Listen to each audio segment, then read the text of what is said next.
Thank you, Zara. Let me introduce our final speaker for today, Shezad.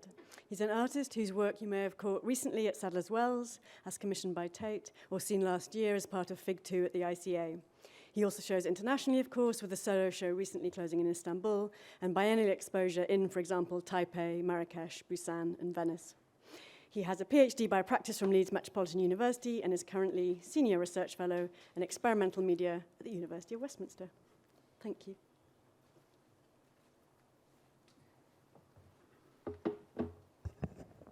Thanks, Lucy, and thank you, Emiliana and Zara, for your very witty and incisive papers. As you can see, I'm without papers. Well, it's not just that I thought I'd wing it, I just have reformulated what I was going to talk about at least 6 times in the last 3 days, and I thought I'd just see how it all came together. I don't know how many people had the slight feeling of Groundhog Day when hearing about today's symposium. It's quite a big attendance, so I guess not as many as I thought. But I certainly thought, have I not done this before? And have not a lot of these people done it before? And have we not all done it before? And I was left sort of wondering, I think, from this morning's session and some of what my fellow panelists have just been talking about the production of cultural hegemony.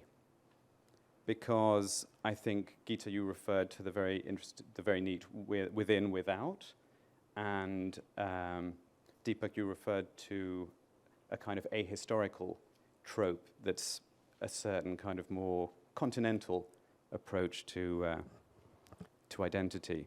And I guess I'm quite interested in how we find a different route through those waters, neither a linear historical, which I think, I hear myself saying linear and historical, and I already feel the falsity of those two terms put together. And I think neither an ahistorical position, but how do we move towards a more nuanced understanding of practice, where practices can be related to one another, not just through a kind of neat cultural production agenda that, that border fits that demarcation of this exhibition, which amazingly still happens. And I think, people should be out of a job the minute they voice such possibilities. But how do we also not reject history for ahistory? How can we start to map not just the maps that are handed to us, but maps that we might choose to make ourselves and in discussion with each other? So I wanted to talk principally today about an exhibition called Black Sun. You can see elements from the book that I curated for the Devi Foundation in Delhi in 2013. And, they'd been speaking to me for a while about doing a show around the theme of diaspora. And I was quite concerned about, I think my heart sort of sank with the term diaspora. This constant need for ourselves as very intelligent, creative thinkers to constantly reinforce ourselves in one kind of Hegelian binary or another. And I was thinking, and I went off for a couple of years. Most of the things that I've kind of actually felt were important, I've gone off for a couple of years and thought, I can't possibly do this.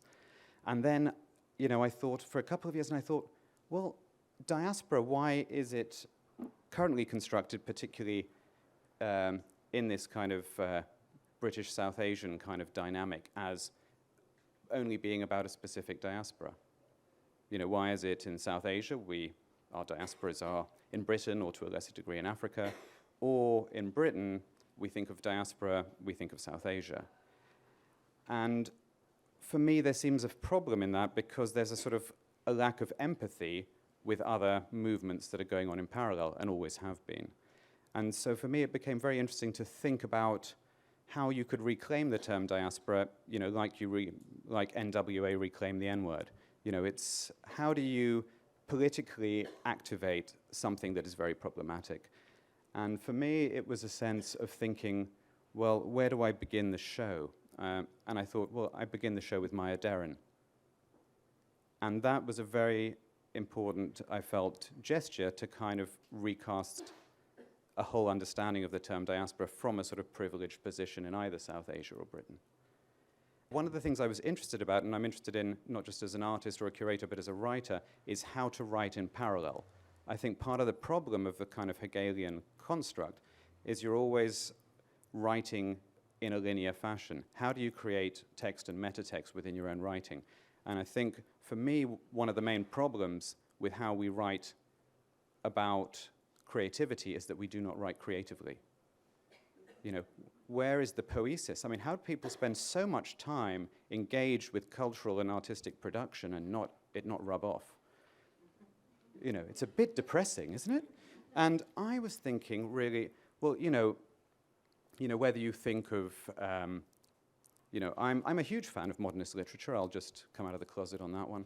You know, but, you know, how does Pound invoke certain phonemes, certain kind of hieroglyphics to disrupt his own flow? And I quite like, it just feels apropos to use Pound given recent events. Sorry, I couldn't resist that one. And, you know, but for me it's like, how do we disrupt?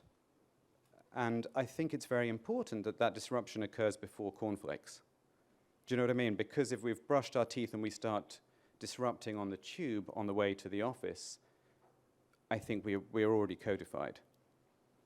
And so for me, it was a way to think about where these practices might cross and meet, but not in an arbitrary sense, but to think about how you can move things across time and place to really give them a different energy, but also a nuanced, multi-layered energy. So I'm thinking, since Nasreen Mohammadi has been spoken of in the previous two papers, let's go to Nasreen, and think about, particularly, I'm very interested in her travels in the Gulf and the relationship to architecture there, because a lot of the architecture being produced in the Gulf at that moment was by East European modernists. And I think, you know, what does that suddenly reveal? And if that reveals another set of stories, what else can one reveal beyond that? You know, what happens in terms of a certain, I think it was mentioned this morning about constructivism in Nasreen's work, and how does that fit with a larger narrative of constructivism or even modernist architecture in India?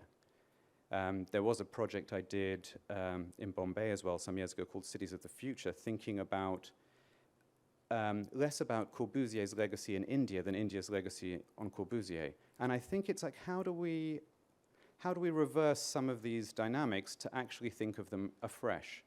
So we're not just having, you know, Groundhog Day. And I think this is more urgent than my playful kind of tone might be suggesting, because otherwise we are just symptoms of the binary and we're not actually cultural producers. So I'm thinking about how you move from, you know, I remember one of the key things I would argue when I was studying was my feeling about Corbusier's obvious occult and esoteric relations. And, you know, it was very much still in that, when I was studying, it was still in that area where any kind of occult tendencies around modernism were swept under the carpet. You know, there's Berksted's very good book on Corbusier. Well, I wouldn't say a very good book. It was an illuminating book, but fairly mediocre. Corbusier and the Occult, you know, reveals certain tendencies where we start to see where languages can meet and morph. I think there's, you know, also in terms of how you might write something, I was quite interested, my text for the book of Black Sun, I was very interested to somehow incorporate these two registers. So there is what I call a larger philosophical direction to the text, interspersed with more focused, pragmatic focuses on individual practices and how they puncture, because I think it's very important to puncture your own arguments, or confirm. And I think for me, it's very important to think of writing in terms of mode, and I mean that more in terms of musical mode, because you are writing for an audience, and I think it's very easy to write a very authoritative text, but it can also be very dull. And I think poesis is not just a strategy, I think, for artists to write by, but I think it's a practice I'd like to see actually happening more, because then there's an actual creative response. And I'm not saying that shouldn't be a critical creative response, but it should be a creative response. Okay. Thank you.